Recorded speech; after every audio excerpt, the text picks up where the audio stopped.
Hello दोस्तों, तो कैसे आप लोग। आई होप कि आप लोग बहुत ही अच्छे होंगे, अपने एग्जाम की तैयारी बहुत ही अच्छे से कर रहे होंगे। तो दोस्तों, जैसा कि आपको पता है कि अभी हम लोग क्या कर रहे हैं, अभी हम लोग साइंस में चैप्टर 2 की स्टडी करें जिसका नाम है प्रकाश का अपवर्तन। और इससे पहले क्लास में हम लोग काफ़ी कन्फ्यूजन क्वेश्चंस पे हम लोग डिस्कशन कर चुके थे।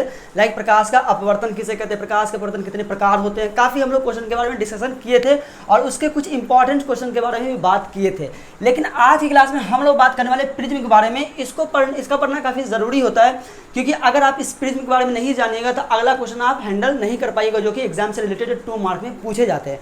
तो इसकी तैयारी करना ज़्यादा ज़रूरी होता है, इसे समझना काफ़ी ज़रूरी होता है, तभी आप अगले क्वेश्चंस को हैंडल कर पाएंगे। तो ये एग्जाम के रिगार्डिंग कोई है नहीं इतना इंपॉर्टेंट, लेकिन पढ़ना इंपॉर्टेंट है, क्योंकि ये पढ़ोगे तभी आगे कुछ समझ में आएगी।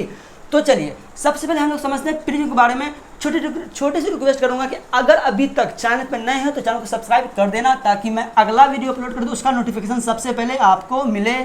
तो चलिए दोस्तों, सबसे पहले मैं बता दूं प्रिज्म क्या है। देखिए, प्रिज्म का डिफिनेशन अगर आपको लिखना हो तो डिफिनेशन लिखने की जरूरत नहीं है, आपको जो मैं बता रहा हूँ बस उतना ही लिखना है। लेकिन एग्जाम में कभी पूछेगा नहीं कि प्रिज्म किसे कहते हैं, या फिर प्रिज्म क्या है, या फिर प्रिज्म से आप क्या समझते हैं, ऐसा कुछ क्वेश्चन नहीं आएगा। लेकिन अगर बाय द वे आ भी जाए तो आपको लिखना यही है जो मैं बता रहा हूँ। काफ़ी शॉर्ट है, कुछ ज़्यादा लॉन्ग नहीं है, बस एकदम शॉर्ट क्वेश्चन में आपको यहाँ पे आंसर दिया हूँ। देखिए, मैंने लिखा है कि एक ऐसा पारदर्शी पिंड होता है। प्रिज्म क्या होता है? प्रिज्म एक ऐसा पारदर्शी पिंड होता है। पारदर्शी मतलब क्या होता है? पारदर्शी का मतलब होता है कि जिसमें प्रकाश पड़े और उसमें अपवर्तक हो, उसे हम पारदर्शी कहते हैं। जिस माध्यम में पढ़ के अपवर्तक होता है उसे पारदर्शी कहते हैं। फॉर एग्जाम्पल, पारदर्शी कहते हैं किसे? लाइक अगर हम किसी लकड़ी पे प्रकाश मारेंगे तो क्या वो रिफ्लेक्ट करेगा? नहीं करेगा। तो वैसे ही जिस चीज पे हम प्रकाश मारे और जैसे रिफ्लेक्ट करेगा तो वो मेरा क्या होगा? पारदर्शी होगा। तो बस पारदर्शी की बात की जा रही है। मतलब ये हुआ कि एक ऐसा पारदर्शी पिंड होता है जिसका निर्माण 2 प्रकार के समतल पृष्ठों का मतलब होता है कि समतल प्लेन मिरर, जिसे हम लोग पहले इसके अगले क्लास में स्टडी कर चुके हैं ना, समतल दर्पण के बारे में हम लोग पढ़ चुके हैं।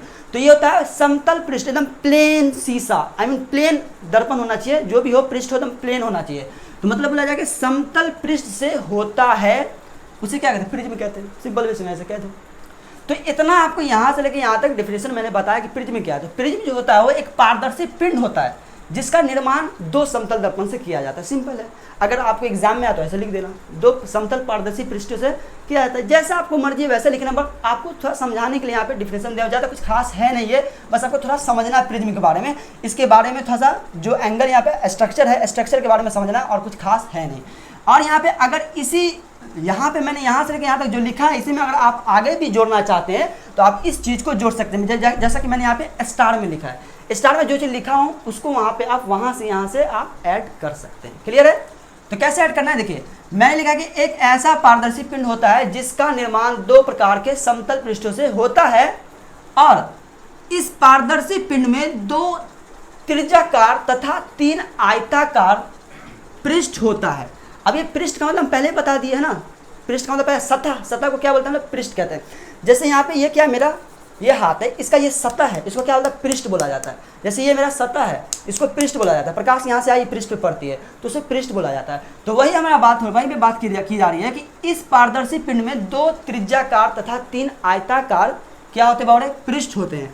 देखिए, आपको इस फिगर में आपको नजर नहीं आएगी, लेकिन मैं आपको एक फिगर और बताता हूँ जिसमें आपको जिंदा नजर आएगी। क्या नजर आ रहा है? देखिए, मैं एक प्रिज्म बता रहा हूँ, ये खरा प्रिज्म है, लेकिन मैं एक क्या कहते हैं कि ना प्रिज्म को एक सुता देता हूँ। देखो, अभी आपको सीधा क्लियर ही हो जाएगी कि हाँ ये प्रिज्म नज़र आ रही है या नहीं। थोड़ा सा फिगर रॉन्ग बनेगा पर दिक्कत नहीं, मेरे को आपको समझाने का है। क्या समझाने का है? तो उसको ध्यान मत दीजिएगा, यहाँ ध्यान दीजिए। देखिए, ये भी प्रिज्म है और ये भी प्रिज्म है, लेकिन ये जो प्रिज्म है ना, इस तरह से खड़ा किया गया है और इस प्रिज्म को इस तरह सुता दिया गया है। तो अब इस प्रिज्म में आप ध्यान दीजिएगा, यहाँ ध्यान दीजिए। ये जो मेरा है, एक ये वाला पॉइंट है, ये 1, ये 2, ये 3 ऊपर वाला भाग, ये नीचे वाला भाग 4, एक नीचे वाला भाग जो होगा वो क्या होगा? 5।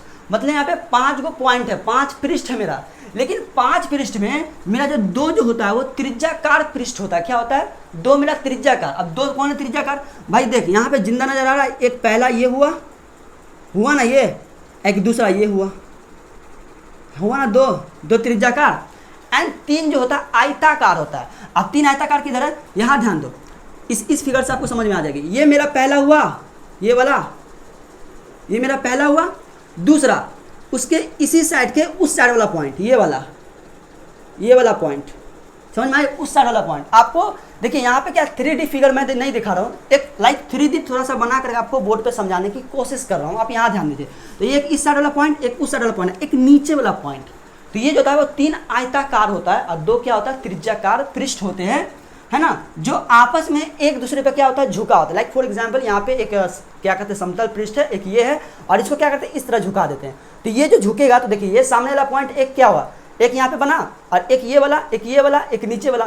तो यहाँ पे 3 क्या होगा, 3 आयताकार हुआ और 2 क्या हुआ, त्रिज्याकार हुआ। तो इस तरह से हम यहाँ पे प्रिज्म को समझते हैं। तो अगर आपको डिफिनेशन लिखना हो तो आप यहाँ से लेकर यहाँ तक लिख सकते हैं, कोई भी आपत्ति नहीं है, आपको 1 नंबर भी नहीं कटेगा अगर एग्जाम में आता है तो।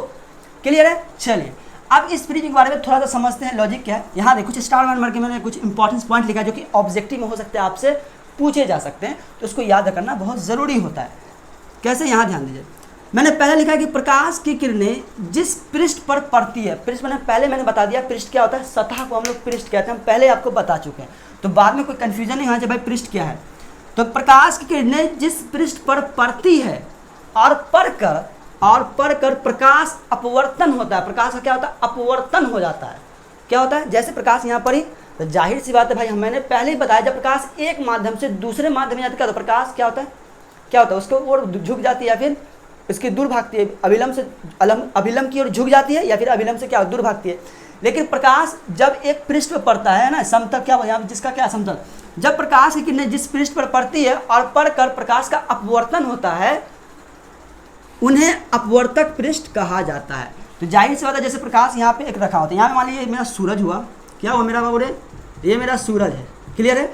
अब सूरज की रोशनी या तो इस पॉइंट पे पड़ेगी उस साइड वाला पृष्ठ पे, या तो सूरज मान लेते हैं यहाँ है, अब यहाँ से जो रोशनी आएगी तो इस पृष्ठ पे पड़ेगी, पड़ी ना। तो मतलब ये हुआ कि प्रकाश की किरणें जिस पृष्ठ पर पड़ती है उसे हम क्या कहते हैं, प्रकाश का अपवर्तन होता है, उन्हें अपवर्तक पृष्ठ कहा जाता है। मतलब ये हुआ कि जिस पर पड़ के प्रकाश का अपवर्तन होगा, जिस भी पृष्ठ पर, कोई भी पृष्ठ हो, प्रकाश पड़ी और अगर अपवर्तन हो गया तो समझ जाना वो क्या मेरा अपवर्तक पृष्ठ है। क्लियर है? तो मतलब ऑब्जेक्टिव के अकॉर्डिंग पूछा जाए, जब प्रकाश की किरणें एक क्या कहते हैं पृष्ठ पर पड़ती है और अपवर्तन हो जाता है प्रकाश का, तो वो क्या होता है, अपवर्तक पृष्ठ होगा या नहीं होगा। ऐसा एग्जाम्पल कुछ ऑप्शन में दिया रहेगा, तो उसमें आपको टिक लगाना है कि वो अपवर्तक पृष्ठ होगा। तो यहाँ पे अपवर्तक जो पृष्ठ है वो क्या है, ए और ए डैश। यहाँ ध्यान दीजिए, ये मेरा ए है और ये ए डैश है, बी बी डैश, ए डैश और यहाँ पे बी बी डैश, ये वाला उधर वाला पॉइंट, ये उधर वाला पॉइंट एक हुआ, और दूसरा ए डैश और सी डैश, ये इधर वाला पॉइंट, ये क्या है मेरा एक अपवर्तक पृष्ठ है, जिसे प्रकाश पड़ती है तो उस पर परावर्तन होता है। क्लियर है? चलिए नेक्स्ट एक स्टार को देखते हैं। यहाँ ध्यान दीजिए, कहता है कि ये दोनों पृष्ठ जो होते हैं, इधर वाला पॉइंट उधर वाला पॉइंट, दोनों जो पृष्ठ होते हैं, ये पॉइंट जो होता है, ये वाला पॉइंट, ये है ना, ऐसा बनता है ना प्रिज्म में, तो ये वाला पॉइंट, इस तरह वाला पॉइंट, ये जो इस तरह वाला पॉइंट, ये एक दूसरे पे क्या होते हैं, झुके होते हैं। तो यहाँ ध्यान दीजिए, ये दोनों पृष्ठ जिस रेखा पर मिलती है उसे प्रिज्म का अपवर्तक कोण कहा जाता है। मतलब यहाँ पे जो मिलेगी तो ये मेरा क्या हुआ, कोण हुआ। क्या हुआ, ये कोण पॉइंट है, इस कोण को कोण कहा जाता है, अपवर्तक कोण कहा जाता है। क्लियर है? कोण कहा जाता है। ये मेरा दूसरा स्टार हुआ। तीसरा स्टार काफ़ी इंपॉर्टेंट है, ऑब्जेक्टिव में कई बार पूछा भी गया है। तो कहता है प्रिज्म का अपवर्तक कोण जो होता है वो क्या होता है, 60 डिग्री का होता है। तो अगर आपसे पूछे कि प्रिज्म का अपवर्तक कोण कितने डिग्री का होता है, तो आप बस इतना ही कहिएगा, वो 60 डिग्री का होता है। क्लियर है? तो ये था मेरा छोटा सा कंसेप्ट प्रिज्म के बारे में, जो कि काफ़ी इंपॉर्टेंट था, नहीं एग्जाम में कभी पूछे जाते हैं नहीं, लेकिन हमें पढ़ना ज़रूरी होता है, क्योंकि हमें आगे के क्वेश्चंस को सॉल्व करना होता है। जब तक आप प्रिज्म के बारे में पढ़िएगा नहीं, तब तक आगे आप प्रिज्म का सवाल सॉल्व नहीं कर पाइएगा। तो ये था मेरा छोटा सा कंसेप्ट प्रिज्म के बारे में। आशा करता हूँ कि आपको इस क्लास से कुछ ना कुछ प्रॉफिट हुई होगी, कुछ ना कुछ मालूमात पढ़ी होगी, चली होगी। तो इस क्लास को अगर आज अटेंड सही से कर लिए होंगे, आई होप कर लिए होंगे, तभी इस लेक्चर को सुन रहे हैं, तो इसे कॉपी में नोट कर ले। बाद में हम अगले क्लास में जब आएंगे प्रिज्म में लेके कुछ इंपॉर्टेंट पॉइंट को लेकर के, जो हमारे एग्जाम में पूछे जाते हैं, तो वो आपको बहुत ही क्लियरली समझ में आने लगेगा। ठीक है? तो आज के लिए इतना ही, फिर मिलते हैं हम लोग अगले क्लास में। अभी तक चैनल पे नए हैं तो चैनल को सब्सक्राइब जरूर कर देना, ताकि हम अगला वीडियो अपलोड करते हैं उसका नोटिफिकेशन सबसे पहले आपको मिले। अदरवाइज अगर इसे नोट नहीं किए तो नोट कर ले, मैं यहाँ पे साइड हो जाता हूँ।